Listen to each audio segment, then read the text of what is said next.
Tume ya Uwiano na Maridhiano NCIC wamewataka viongozi wa kisiasa kukoma kutumia semi za chuki zinazoweza kuchochea vita vya kikabila baina ya jamii zinazozozana katika ukanda wa bonde la Kerio.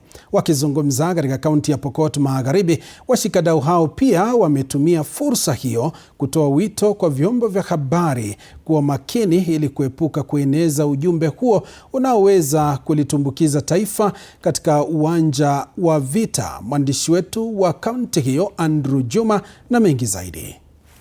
Kama njia moja ya kurejesha amani katika ukanda wa bonde la Kerio, Tume ya Uwiano na Maridhiano kwa ushirikiano na kanisa la FPFK waliweza kutoa hamasisho kwa waandishi wa habari mjini Kapenguria, wakitumia fursa hiyo kutoa wito kwa wanasiasa kukoma kutoa hisia ambazo mara kwa mara huwachochea wenyeji kuzua vita vya kikabila. Wito wetu ni kwamba kama kanisa ya kwamba wanasiasa waache kueneza chuki katika hizi jamii mbili, ambapo itawezesha hata serikali kuweza kudisarm the communities who are having illegal guns. We've had scenarios whereby Turkanas don't believe when Pokots report, and Pokots don't believe it when Turkanas hear out their views.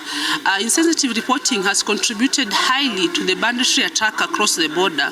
So today's meeting, the main essence was to sensitize the Pokot and the Turkana against insensitive reporting.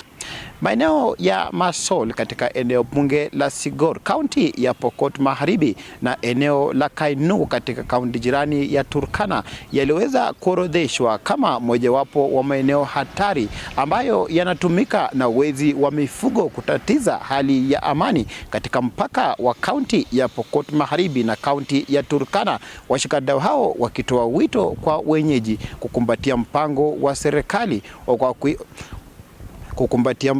wa serikali katika kuhakikisha kwamba wanarejesha amani katika eneo hilo. Changamoto ambayo tunapitia katika kasi yetu hii ya kuhubiri amani katika community zetu hii ya Pokot, Elgeyo Marakwet na Turkana ni kwamba wanasiasa ndio wanafanya incitement mingi kwa watu wetu ambayo wanakaa katika mipaka. Andrew Juma, TV47 katika mji wa Kapenguria, kaunti ya Pokot Magharibi. Shukran sana Andrew Juma kwa taarifa hiyo. Wakulima wa kahawa